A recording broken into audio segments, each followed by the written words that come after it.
আজি মানাসৰ কাৰণে ভাল খবৰ আমি দুটা ৰাইনো কাজিৰঙাৰ পৰা আনিছো এটো ট্ৰান্সলোকেশন ওয়াইল্ড টু ওয়াইল্ড 20টা আনা হল 22টা আনাৰ কথা এই মতে আসলতে গোটেই অসমত মানে 3000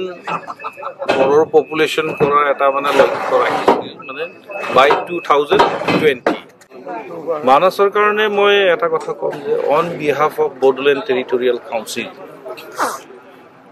আমি হসাকেই মানে গৌৰৱান্বিত আৰু আমি বিটিসিৰ ফালৰ পৰা আমি সকলোকে ধন্যবাদ দিছো মানসটোই প্ৰথম লক্ষ্য আছিল যে গড় ট্ৰান্সলোকেশন কৰাৰ বাবে